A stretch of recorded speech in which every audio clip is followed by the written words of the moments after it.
All right. Good day, everybody. And this morning I'll be speaking on the under 20 Women's World Cup that will be coming up by September 2026, September 5 to September 27, 2026. And today's focus will be on Nigeria. So because um, it will be hosted by Poland and it is starting by September 5, as I've said earlier, to September 27, 2026, and it involves 24 countries. Please, this video will be more like a report, but we are solely focusing on Nigeria, so Nigeria Falconets to be precise. So Nigeria is grouped in Group F because it has from Group A to Group F, and Nigeria has been grouped in Group F, and will be facing China under 20, New Caledonia under 20, and Spain under 20. As I've said earlier, it is Nigeria Falconets World Cup, not the Super Falcons or any other um Falcons. It is Nigeria Falconet, the under 20s of Nigeria, as they are popularly called. Um, so we'll be facing top countries because the countries I'm seeing here is top countries. China, New Caledonia is new though. New Caledonia and Spain. So our first game is against Spain under 20 by September 7, 4 p.m. West African time at the Arena Sosnowiec in Poland.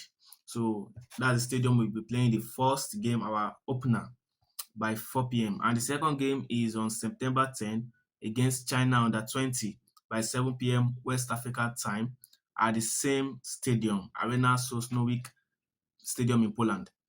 And the last game is in the group stages is against New Caledonia on September 13 by 4 p.m. West African time at the Stadium Mielecki LKS Lodz in Poland as well. So far so good as I'm concerned. Preparation have been going. The girls are well prepared, and I think with the friendlies they have played so far, this will usher them to the World Cup tournament in proper. Um, and as we know that the big stage will be kickstarting by September 5. What are your expectations for the Falconets? Are we going through this phase, or do you think that the preparation the Falconets have so far won't be enough to see them progress at the under 20 FIFA Women's World Cup? So before we go further into the conversation, let me just highlight the players' spotlights. So I'll just mention few of them, and you may know few of them if I start mentioning. So the first person or the first player I'll be mentioning is the captain, Joy Igbokwe. So she's a midfielder. She plays for Nasarawa Amazon at the NWFL League here in Nigeria. She's a midfielder, and she has been spectacular so far in the tournament because I follow the qualifying rounds from the beginning up to the end where they face Malawi under 20 home and away, and Nigeria claimed the win and get the tickets for the under 20 FIFA Women's World Cup. And Joy Igbokwe plays a major role in Nigeria qualifying for the under 20 FIFA Women's World Cup. And I think she's the number one player. I would say that she is she's one of the number one player I would say that Nigeria should put a spotlight on. And the second player is Oscar Precious. So few of us may know her. She's a brilliant forward. Where she scores goals when it matters most, and she also serves as a super sub when we are in need of goals. So she plays at Edo Queens in the NWFL there in Nigeria. So she also scores goals at the qualifying rounds. She's a brilliant player, and Nigeria should also put a spotlight on her. She will perform by God's willing. And the third player is Kindness Infanyi. I will not mention the players. We start mentioning this player. She's a phenomenal player, top player for that matter. She has proven herself at the qualifying rounds, scoring goals, creating chances, and I think she will perform very well at this World Cup. So let's keep an eye on her at the under 20s Women's World Cup. And she plays a trade for Bayelsa Queens here in Nigeria in the NWFL League. So the fourth player is Chiamaka Ezekugo.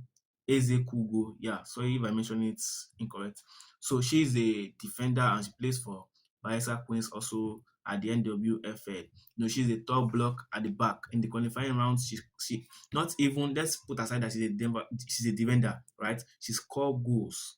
So this, I think, will also benefit us. The defender, when it comes to corner, she head in goals and she also hold that position very well. We see it in Bayelsa Queens in the Super Six. This girl has proven herself, and I think she's going to do more at the World Cup. So the fifth player is Rebecca Adegbemile. So she is also a brilliant defender. I think sometimes they pair her together with the Chiamaka Ezekwo, the player I mentioned earlier. So I think if the two of them appear together, Nigeria we got an edge at the World Cup. She also plays for Edo Queens in the NWFL here in Nigeria. So other players I would like to mention. So is Ramotalai Karim. She plays for Bayelsa. No, she plays for Rivers Angels. She plays for Rivers Angels. And Janet Akekoromowe. Yeah, so she has been transferred. Before she plays for Bayelsa Queens, but she has been transferred recently to Benfica Ladies. So congrats to her, and I wish her the best. So I think addition to this team will also push Nigeria, above across, or let me say past the group stage. So the player I also like to mention is Shakirat Moshood. We all know her to be a top player also. She have captained for the under 17 at the last World Cup, and I think we expect more from her in the World Cup. So what is your thoughts in this World Cup? Will Nigeria under 20 Falconets proceed or go past the group stage? Preparations have been held. They played both men and women before going for this tournament in proper. So what are your thoughts? Will Nigeria advance past the group stage? Are we going to qualify? Or what do you think? Is the team ready for this World Cup? So I would like to have your thoughts, and let's start the conversation under the comment section. So I'd like to have your thoughts. Thank you for watching. Don't forget to like and subscribe, and leave a comment. Let's start the conversation. Thank you very much.